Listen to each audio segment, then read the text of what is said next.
Here is Chris.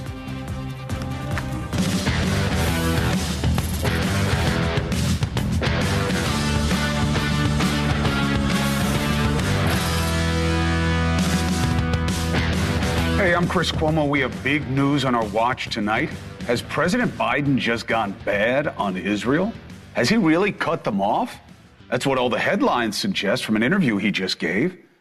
But it's also an exaggeration, as are frankly stupid comparisons to what we're doing for Israel versus what we're doing for Ukraine, as if they're getting more from us than Israel. See the game, my friends. On this one, the truth is enough. And here's the truth.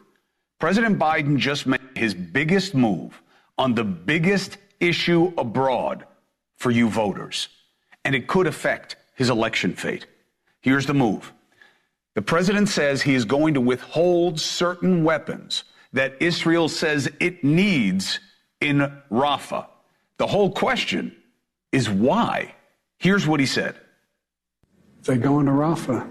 I'm not supplying the weapons that have been used historically to deal with Rafah, to deal with the cities, to deal with that problem. We're going to continue to make sure Israel is secure in terms of Iron Dome and their ability to respond to attacks like came out of the Middle East recently.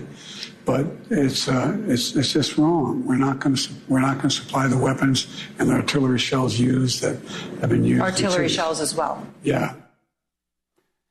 First, Israel absolutely is already in Rafah. You see all the bombs landing for days. The president knows that, so out of the box, he's not being straight with you. But again, that takes us to why.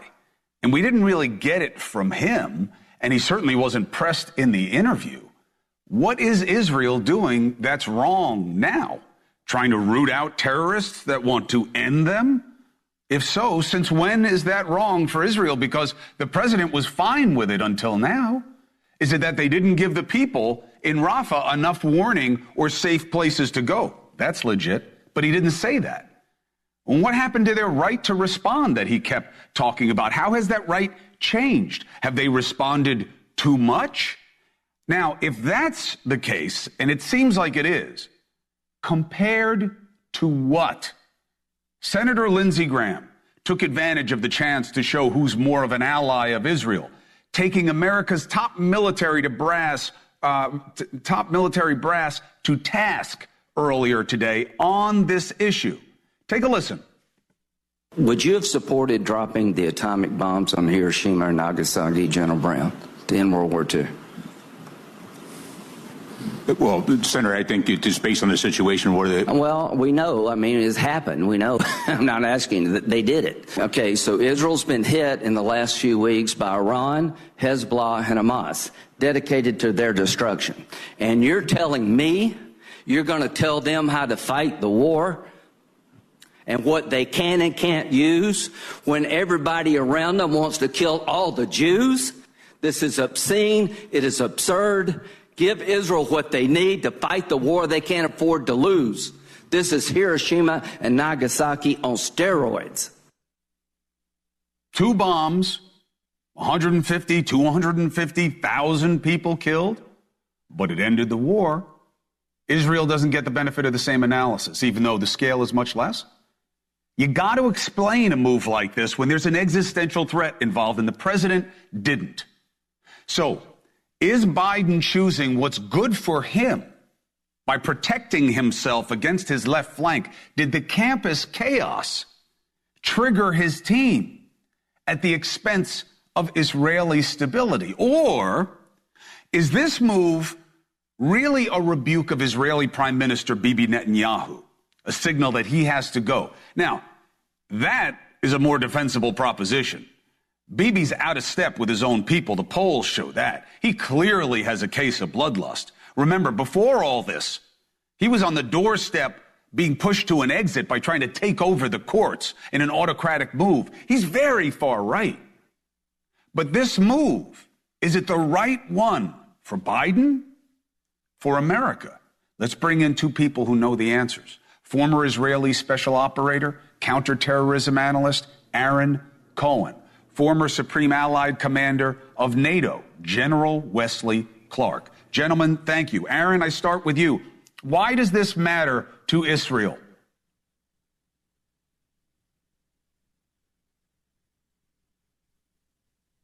Aaron? Okay. General Wesley Clark, can you hear me? Yes, I can hear you. Oh, that's better than usual here. I'll take it. So, Biden's decision, what is your analysis? First of all, I don't think it's going to immediately impact what Israel does or doesn't do in Rafah. Secondly, I think it does give him some protection domestically, politically. Third, I think it does give a warning to Bibi Netanyahu and to the Israeli people that Bibi may not be the right leader for the long term for Israel. And so I think that for Israel, they've got to do what they've got to do, Chris. This is an existential threat. They've got to finish off Hamas. And right now, they're in a set of complex negotiations with Hamas. And so moving into Rafah, well, that's what they have to do to show that they're not going to be bluffed out of finishing the job. So this is all a combination of maneuvering for military advantage, but for diplomatic advantage also. Israel will take a temporary ceasefire. It wants those hostages back. I don't get it. I honestly don't get it. Help me understand, General. What has changed? I mean, he says if they go into Rafah, they are in Rafah. What they're doing is just wrong. What's wrong? How is what they want to do in Rafah any different than what they were doing in Gaza? Why is it wrong now? Well, look, I've said from the beginning, Chris, that this is existential and Israel has to go in and do this. But the real way to have done this was to get the civilians out of the way. Hamas didn't want them out of the way. The United States talked to President Sisi of Egypt. They talked to the Israelis. Nobody wanted to give them a place for refugee camps to get them out. And Hamas would say, if you left, you're never coming back. But I don't think, my view is, we didn't try hard enough. And we need to try harder with the Rafah case, get those people out, set the refugee camps up, let Israeli efforts continue at this current pace, get the civilians out of the way that want to leave, and then let Israel go to town on Hamas. Look, the people that leave, you're going to put biometrics on them, give them ID cards, you're going to listen to their cell phone conversation. You're going to catch Hamas if they try to sneak out. And if you can separate them from the civilian population, that's the solution. So all of this right now it's the frilly stuff around trying to get to that point. But I haven't seen, and I don't think President Biden has seen, the serious Israeli plan to get the civilians out of there. Right. And that's important. I mean, that seems to be right. There's too much of a casual attitude on the humanitarian side. That has been a consistent criticism. It's also why journalists, me included, have been saying that Israel's decision to not let us in there to cover it, I think it hurts them because everything that comes out, you don't know where it's coming from. You don't know whether it's real and how it's being motivated and what the context is. But they're not letting enough aid in. They're not letting the media in. And they're going to pay a price for that, apparently, in terms of the optics. What did you make of what Senator Graham did by illustration, by comparing what America did in Japan that was seen as necessary to end the war versus what now President Biden seems to be saying is too much for Israel to do to end the war? I understand what Senator Graham's saying, and he's got a very valid point there. Israel has to finish his job. But time is on the side of the Israelis, actually, at least in the next 2 weeks, 4 weeks, or 6 weeks. So there should be a renewed effort to have refugee camps set up outside of Gaza. Get those people out of Gaza. And then if Hamas wants to fight and hurt people to try to keep them in, then the international community can make that judgment. But Israel can move forward with this thing step by step, keep the pressure on, and at the same time, maybe you'll get a ceasefire and get some hostages out on a temporary basis. But this is existential. Israel has to finish the job against Hamas. Last thing quickly, you're not a politician, but from where you sit, wrong move, done the wrong time, the wrong way, how do you assess this? The way I assess it is the administration didn't try hard enough at the outset to get the civilians out of Gaza. And now it's struggling to find the right answer to deal with what it considers the domestic repercussions of the collateral damage, the civilians killed and the damages and the buildings destroyed. But look, it goes deeper than that, Chris, because in 1999, we killed off the U.S. Information Agency. We folded it into the State Department, and it just sort of gradually has lost its power and influence. So the American side of this is not reaching the rest of the war.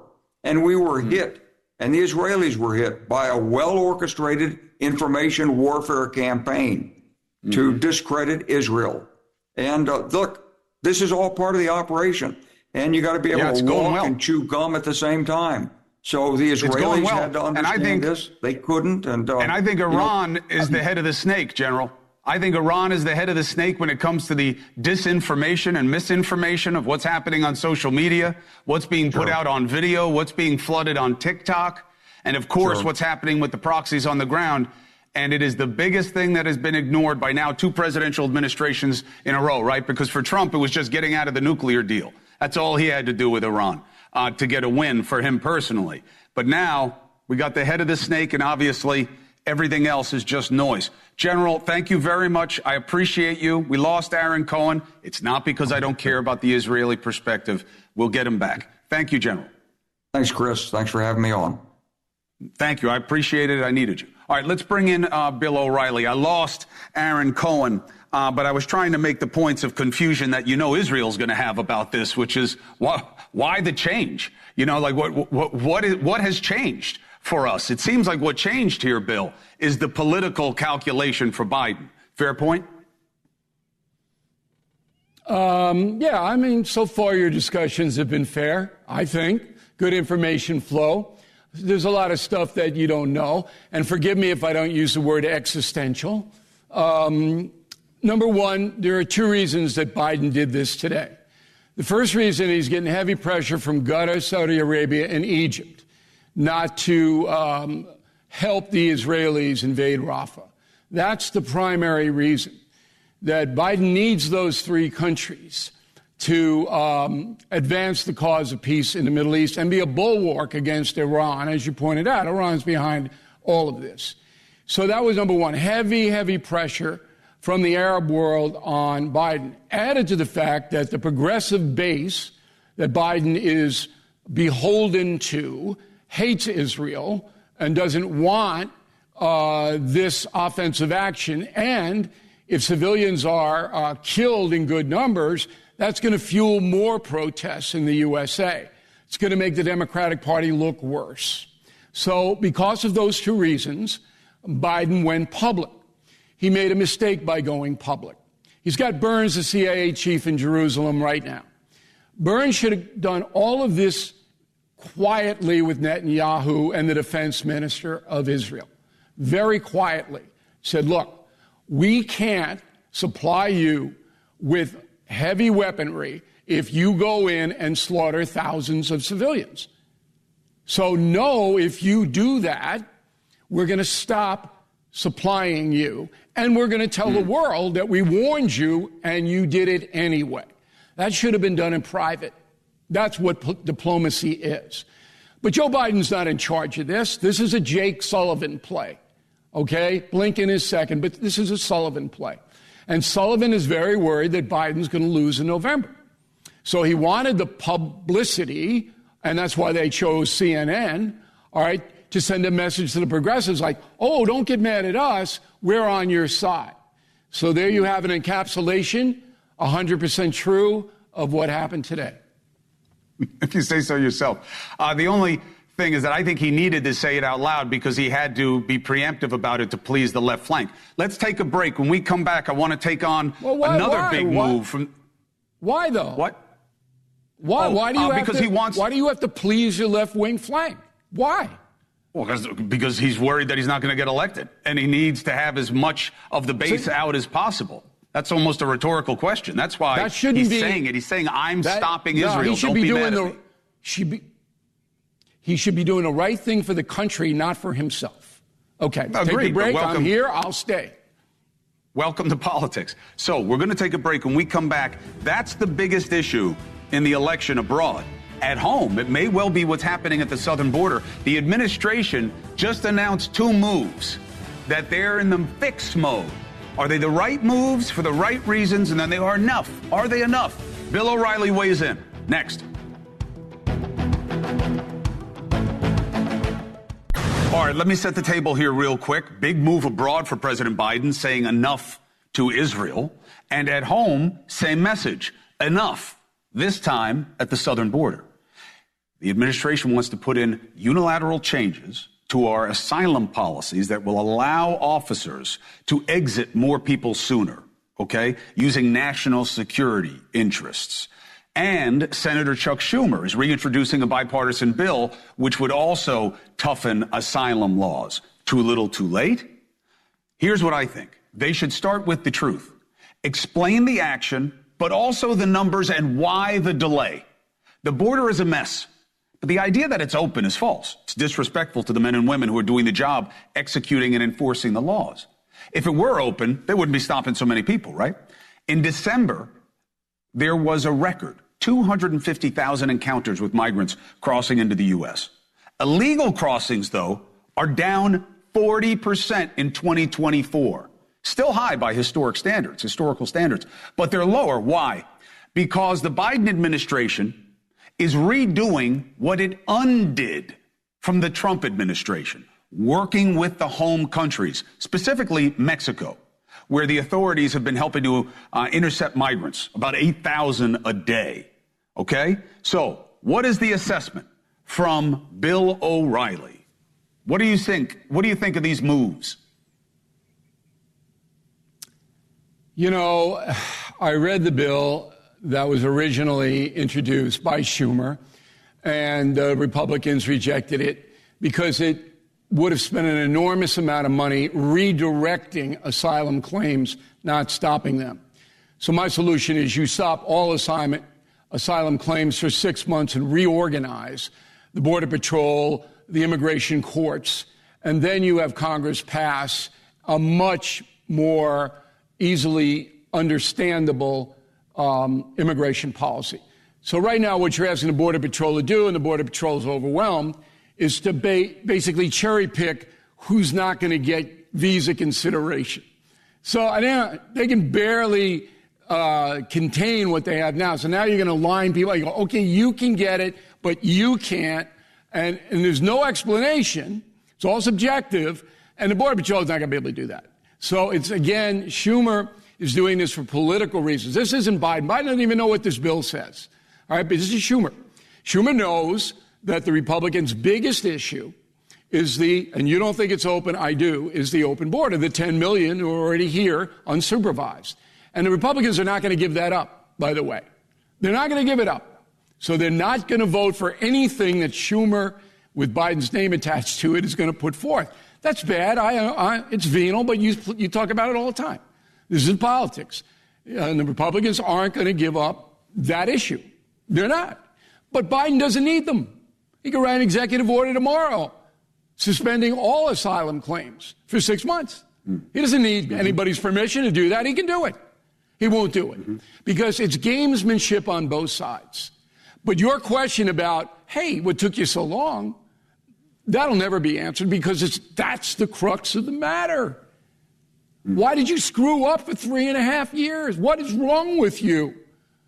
And they'll never, ever answer that. They'll blame Trump. Oh, it's Trump's fault. It's Trump's fault. And if you think the cartels are making less money now, smuggling people into the USA, you're nuts.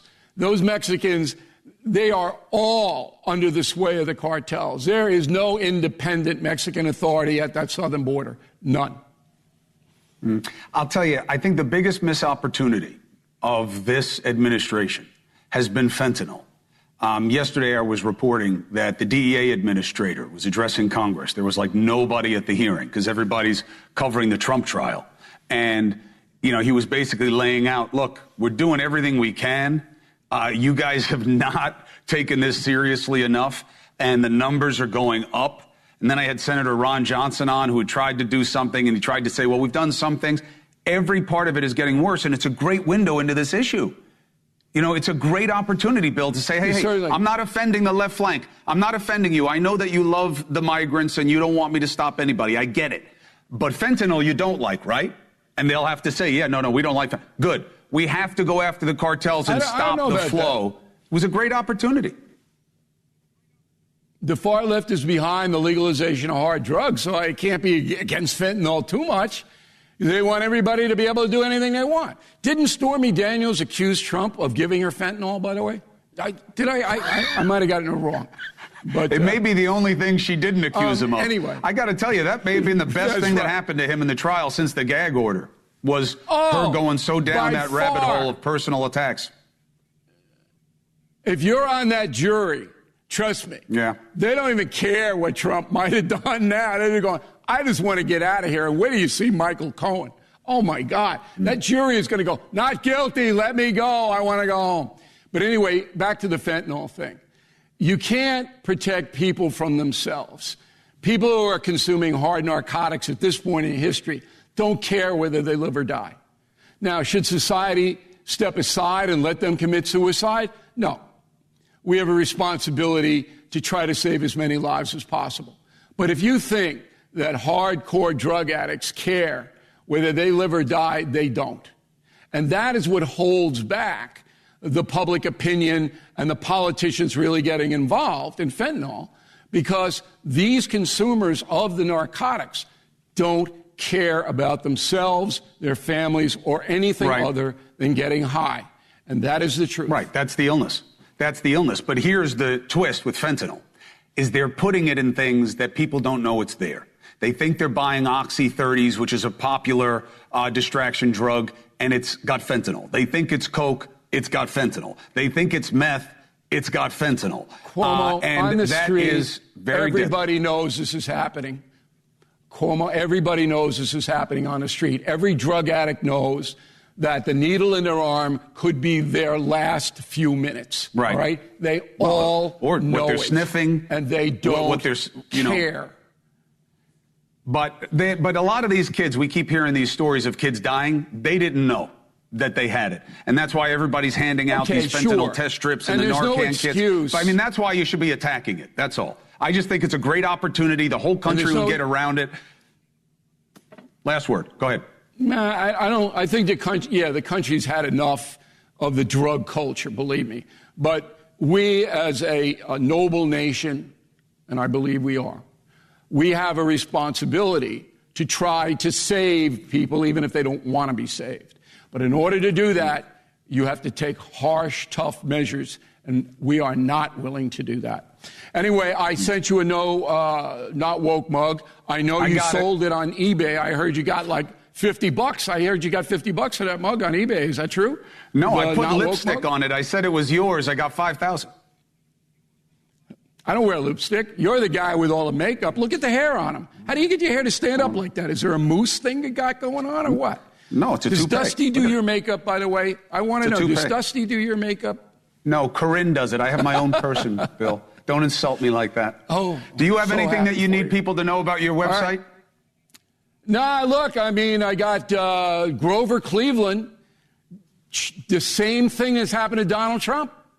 Confronting the presidents. Grover Cleveland had some woman appear weeks before the presidential election, and what she said about Grover was true. He impregnated her, and Grover almost lost the election. It's exactly the same thing that's happening to Trump. Did you know that? Nope. That's why you need to read the book. Confronting the Presidents. You bet. September 10th, it's out. Thanks for having me in. Always a pleasure, Bill O'Reilly. Thank you for being here. All right, we're going to take a break. When we come back 4 minutes and 30 seconds from now, missing for more than 3 months, okay? A big move in this case that we've been following of this Florida woman, Anna Knezovic, and I know you cared and you kept asking, when's something going to happen? The husband flew from Serbia back to Miami to conduct some business, and business was conducted on him. Family, friends haven't spoken. We have them on the show now. And we have to get into how they caught this guy. Amazing investigative work. But what's next?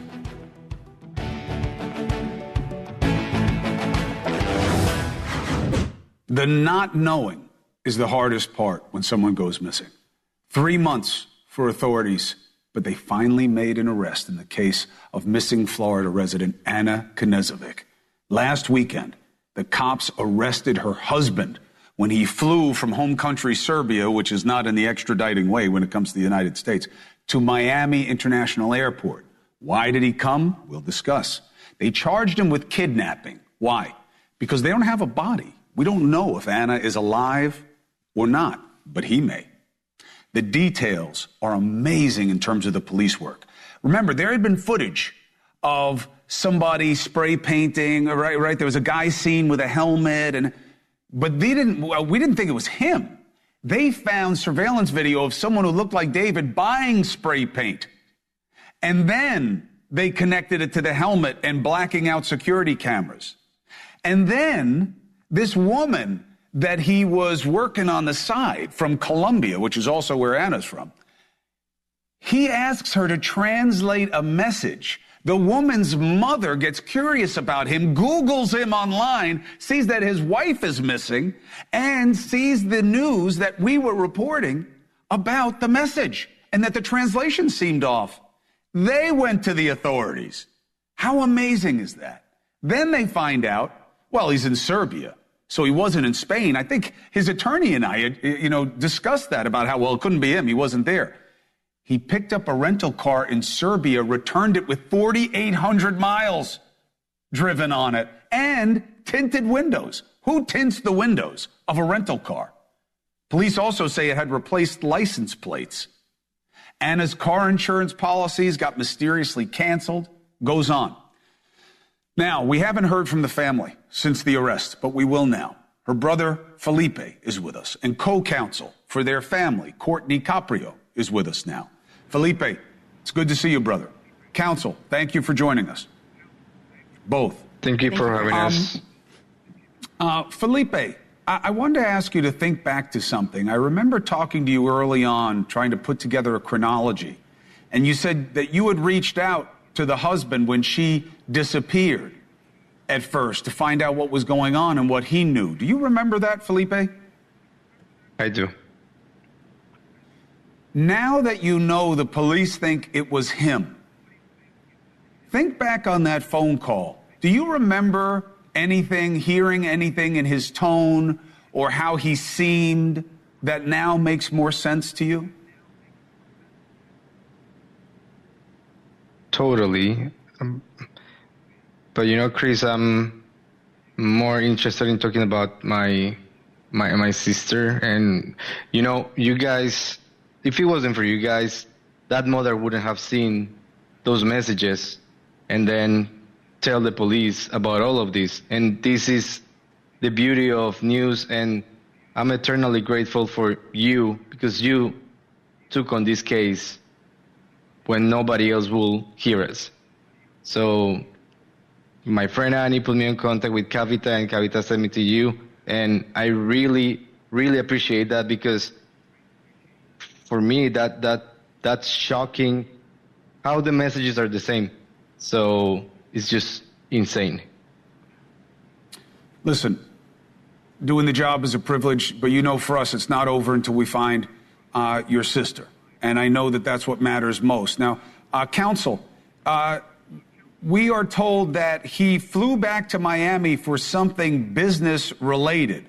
You are trying to make sure that the assets are preserved, obviously be a little easier with him being in custody. What do we know about why he came back and what was going on with the estate, the properties that the two owned together? Well, we were certainly surprised that he returned to the country this weekend. So we had no information that he was returning here.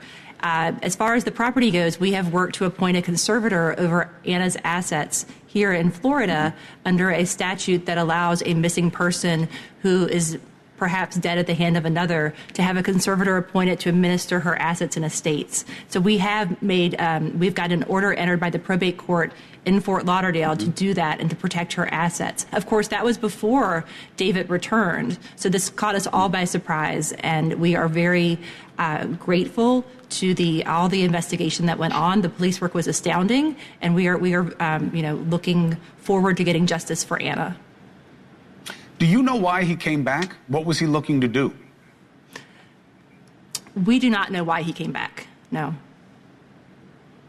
Because we were told in the reporting that it had something to do, something to do with the businesses. I have to be honest. I don't know you, Courtney, but I thought that you guys have been smart enough to find a way to trick him to come back to Florida with something to do with some of the assets. Because obviously the motive here, as dark and as soulless as it is, looks like money.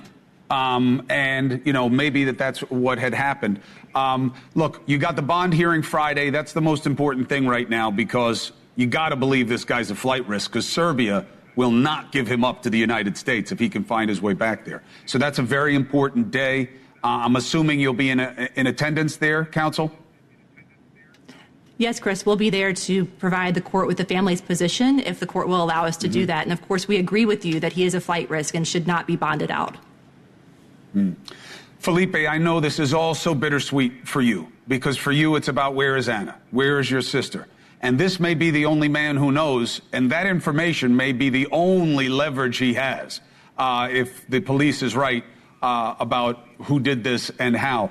We are here for the duration. Anything we can do to help Felipe to get more information or to find out answers to questions, you know how to get us. Counsel, same goes for you. As long as you're representing the family, we're a call away.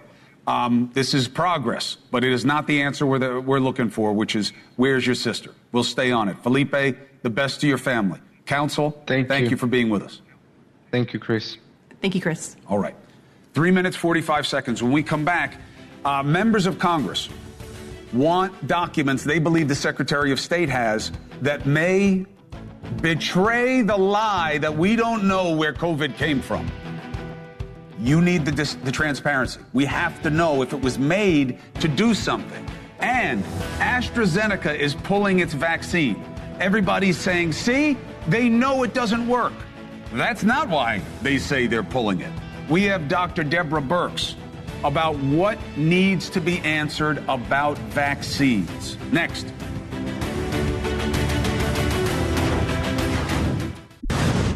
Does our government have documents that reveal where COVID really came from? That's what a congressional subcommittee said today. They're investigating the origins of COVID-19. They demanded more transparency on classified State Department documents. When did the State Department get these? Right? Says right there, this is the question to Blinken. But is this stuff that was given to Blinken, or did they have this in the last administration too? Either way, we got to get to the bottom of this lab leak theory, don't we? Did China really cover it up? Should we have a 9/11 style commission to look into everything connected with COVID? I say yes. Don't you want to learn? All these BS conspiracy theories and everybody making things up that just feel right and fuel their agendas and politics. Don't you just want people who don't have a dog in the game to look at it, say what worked, what didn't?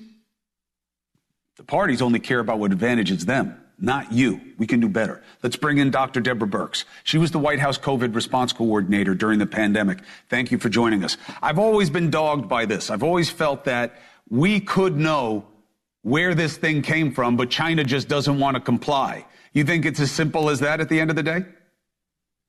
Well, we knew that from the beginning of the epidemic and the pandemic, that China wasn't being transparent. If you remember, they were telling WHO that there was no human-to-human transmission when they were having their hospitals overrun with people with symptoms. So this lack of transparency existed with SARS. It existed with COVID. I'm hoping we learn our lesson and that like-minded countries get together and form a real treaty of sharing information. But at the same time, I've called for over and over, just like you, a 9/11-like commission where all of this is laid out and there's transparency with the American people. When we talk about rebuilding trust in science and data and information, it starts with transparency. What mitigation worked? What about the vaccines? What about long COVID? What about lab leak? And are we taking precautions to prevent a future lab leak? Because people are working with zoonotic viruses every day in multiple labs across the globe. And so what practices are we changing? So, Doc, AstraZeneca made a headline today pulling the vaccine. They say it's because the demand curve isn't there anymore. There are other products. Other people say it's because the other products are better than their monkey based one, and that has less side effects than AstraZeneca. And it has motivated people's paranoia about vaccines. What is your opening statement about whether or not the COVID vaccines were effective and whether they are safe compared to most vaccines? They were very effective for what they were supposed to be used for, which was prevent severe disease and hospitalization and deaths. And that's what the vaccines were studied to do in this country, and that's what they did. Now, the question, you're asking a broader question because a lot of people were immunized that weren't in those high-risk groups. And that's why there has to be this transparent panel and discussion. But AstraZeneca, I just want to take a second to step back. The private sector did amazing things for us in the public sector during COVID. They made us test within weeks of us asking for it. They made us monoclonal antibodies. They made us antivirals, and they made us vaccines all within the first 9 months. That's extraordinary. What AstraZeneca is saying, and I think pretty clearly, they didn't make a second generation vaccine against the new strains. And so rightly, the use of that went way down. And so they should be saying, we're not going to make the new strain. And so we're not any longer going to make the old strain. That makes total sense. I do believe, and that's what you're getting at, were there issues with the vaccines when you've immunized millions, close to billions of people? Tracking that will give us critical information, because I love that you had Sean on, and he made the point. A lot of his symptoms are similar to long COVID symptoms. Well, that makes total sense. That happens often with immunizations, that if the natural disease can cause it, then it also can sometimes be seen in certain profiles of the vaccine. We should be studying that right now. Tell the people with long COVID and vaccine reactions to come forward. Study their genetics. We're in the 21st century. We know how to solve these issues, but we're not really bringing all the pieces we have to bear. But is the reason because they don't want to know, the they being the deep state, big pharma, the government, whatever boogeyman you want to fill in, because the truth is the vaccines didn't really work and there are way more side effects and more people got sick than got better as a result of it? Well, that's why we need all the people to come forward that have had reactions, because I'm not sure all of them have been reported. Do I think it's millions? No. Could it be thousands? Yes. But there's millions of people with long COVID. So proportionally, when you look at it in an honest, data-driven way, more people have long COVID from having COVID than had vaccine reactions. That doesn't mean we shouldn't study it. Remember, you and I both remember what happened during HIV. HIV had a lot of misinformation, a lot of confusion, and it's like we didn't learn from that. And what happened? Advocates and activists went to the streets and demanded that the government do better, and the government did. So let's demand that the government do better and bring all of this transparently to light. Do you think that there is a legitimate basis to say, if you could do it over again, people shouldn't have had the vaccine? There are definitive cohorts that should have gotten the vaccine from the very moment and should have been prioritized. I was saying in November, please prioritize the long-term care facilities. We knew that that was ground zero where our true elderly were residing. They needed it the most and should have gotten it first. Instead, we gave it to young nursing personnel. So when you study a vaccine to work for a specific cohort, you have to build trust by immunizing that cohort first, showing that it has the effect that you wanted.